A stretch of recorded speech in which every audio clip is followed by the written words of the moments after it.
ഞാനൊരു വീഡിയോ കണ്ടിട്ടുണ്ടായിരുന്നു, പെട്ടെന്ന് മോഹൻലാൽ ഫാനിലേക്ക് നിന്ന് പെട്ടെന്ന് അങ്ങ് മറിഞ്ഞ് ഒരു മമ്മൂക്ക ഫാൻ ആയത്. അത് ഞാൻ ഒരിക്കൽ പറഞ്ഞു. അല്ലെങ്കിൽ മമ്മൂക്കയുടെ ഇപ്പൊ സ്ക്രിപ്റ്റ് സെലക്ഷൻ ആണ്.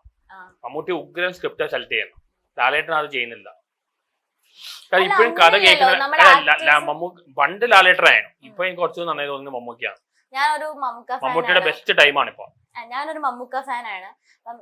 മമ്മൂക്ക ഫാൻ ആയതുകൊണ്ട് മമ്മൂക്ക തന്നെ ചെയ്യുന്നതെല്ലാം സൂപ്പർ ഹിറ്റ് ആണ് എന്ന് പറയാൻ പറ്റില്ല. എല്ലാ നടന്മാരും അടുത്ത 2-3 വർഷം എടുത്തതിന് എല്ലാം നല്ല സിനിമകളാണ്.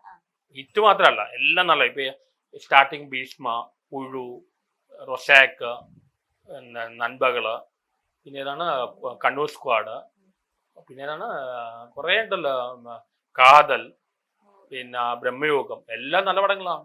എല്ലാം ഡിഫറെന്റ് ജോണ്ടറാണ്. അല്ല, നമ്മള് വന്ന വഴി മറക്കരുത് എന്ന് പറയുമ്പോ മോഹൻലാലിന്റെ ഒരു സിനിമയിലാണ് ആറാടുകയാണ് എന്നുള്ളൊരു എനിക്ക് മോഹൻലാൽ മറക്കരുതല്ലോ.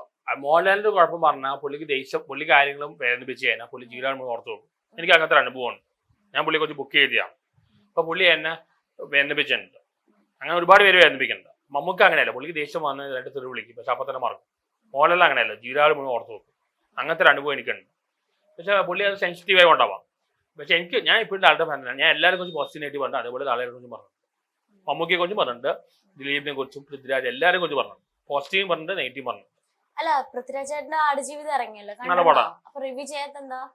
ഞാൻ എന്റെ ലുലുമാള് പോയി, എന്റെ ചാനൽ ഇടാൻ വേണ്ടി പോയതാണ്. പക്ഷെ അത് തിയേറ്ററിൽ തന്നെയാണോ. പക്ഷെ ഈ കാസർഗോഡ് ആണെന്ന് ഇവിടുത്തെ പോലെ കാണാം.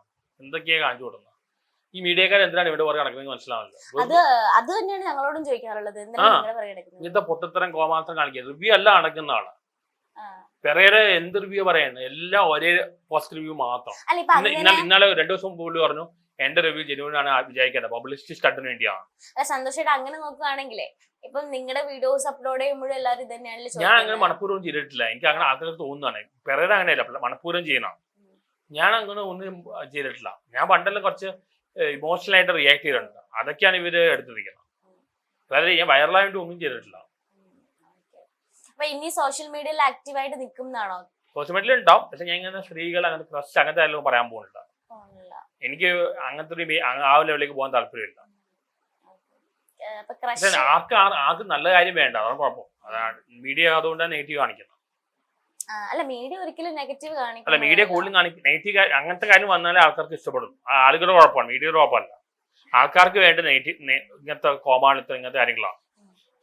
പലരും പറയാണ്ട് എന്നെ വിളിച്ച് പലരും പറഞ്ഞു, നിങ്ങൾ എന്തിനാ പെരേര ലെവലിലേക്ക് താഴ്ന്നത്, പെരേര 10ാം ക്ലാസ് കുസ്തിയാണ്, നിങ്ങൾ PhD ആണ്, നിങ്ങൾ എന്തിനാ ആ ലെവലിലേക്ക് താഴ്ന്നത് പലരും വിളിക്കാറുണ്ട്. പുള്ളിയെ പ്രൊമോട്ട് ചെയ്ത് പുള്ളി കൂടെ നിൽക്കരുത് നിങ്ങൾ പറഞ്ഞിട്ടുണ്ട്. പക്ഷെ ഞാൻ ഇപ്പം ഇന്നലെ തന്നെ പുള്ളി മെസ്സേജ് അയച്ചു, സോറി ചേട്ടാ, സോറി എന്ന് പറഞ്ഞു. ഞാൻ ക്ഷമിച്ചോളാം. എനിക്ക് അങ്ങനെ ആരുടെ വൈരാഗ്യമൊന്നുമില്ല. അല്ല, സന്തോഷിനെ കുറിച്ച് പറയാനാണെങ്കിൽ ആളൊരു എന്താ പറയാ, വേറൊരു ഇമേജ് വന്നു, ഒരു കോഴി അല്ലെങ്കിൽ ആ ഒരു ലെവലിലേക്ക് വന്നിരിക്കുക. എനിക്ക് മനസ്സിലായില്ല ഇങ്ങനെ വന്നത്. ഇനി അങ്ങനത്തെ കണ്ടൻസ് കുറയ്ക്കാൻ ഇല്ലാതാക്കാൻ പോവാ. അപ്പൊ ഈ ക്രഷുകളൊക്കെ ഇങ്ങനെ മനസ്സിൽ നിന്ന് വീർപ്പിട്ടില്ലേ ഇങ്ങനെ പറയാതിരിക്കുമ്പോ? വീർപ്പിട്ടാൻ എനിക്ക് ഒരു ലസ്റ്റ് ഒന്നല്ല. എനിക്ക് ഒരാളെ ഇഷ്ടപ്പെട്ട എന്താ നല്ല രീതിയിലാണ് കാണും. ഇതിൽ സീരിയസ് ആയിട്ട് ഉണ്ടായിരുന്നത് നിത്യവിനോട് മാത്രം ഉണ്ടായിരുന്നു. ബാക്കിയെല്ലാം ചിലത് ഡൗൺ ആയി പോകുമ്പോൾ പറയണം, ഡൗൺ ആയിട്ട് പോകുമ്പോൾ പറയണം. പിന്നെ മീഡിയക്കാർ ഉണ്ടാക്കിയതൊക്കെയാണ്. സീരിയസ് ആയിട്ട് നിത്യവിനോ മാത്രമേ ചിലതെല്ലാം മീഡിയ ഉണ്ടാക്കിയതാണ്. കീർത്തി സുരേഷിന്റെ മീഡിയ ഉണ്ടാക്കിയതാണ്. കീർത്തി സുരേഷ് വന്നപ്പോ, കീർത്തി സുരേഷ് ആറാടിക്ക് ഞാൻ വന്നപ്പോ അവര് പറഞ്ഞു ഇപ്പൊ നിത്യവിനോ അല്ല കീർത്തി സുരേഷാണ്. അങ്ങനെ കുറെ ഉണ്ടാക്കിയിട്ടുണ്ട്. ഇന്നാളെ ഏറ്റവും വലിയ തമാശ, ഇന്നാളെ ആര് പറഞ്ഞു എനിക്ക് കലാമണ്ഡലം സത്യഭാമയുടെ ക്രഷാണ്.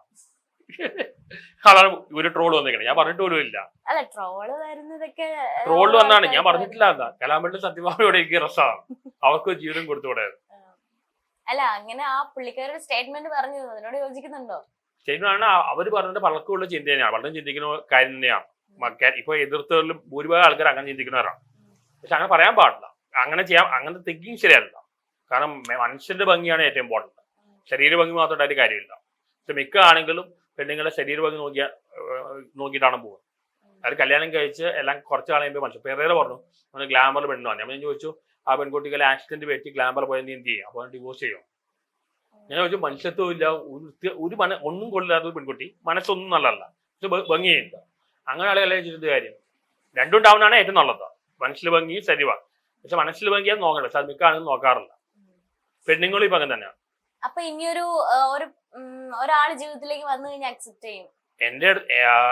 അവർക്ക് എന്നെയും എനിക്ക് അവരെ ഇഷ്ടപ്പെടുകയാണെങ്കിൽ അക്സെപ്റ്റ് ചെയ്യും. പക്ഷെ എനിക്ക് ഇതിപ്പോ എന്നെ ഇഷ്ടപ്പെടുന്നില്ലല്ലോ ആരും, എനിക്ക് അങ്ങോട്ടല്ല ഇഷ്ടപ്പെടുന്നു. ഒരാൾക്ക് എന്നെ ഇഷ്ടപ്പെട്ടു എനിക്ക് അവരെ ഇഷ്ടപ്പെടുകയാണെങ്കിൽ കുഴപ്പമില്ല.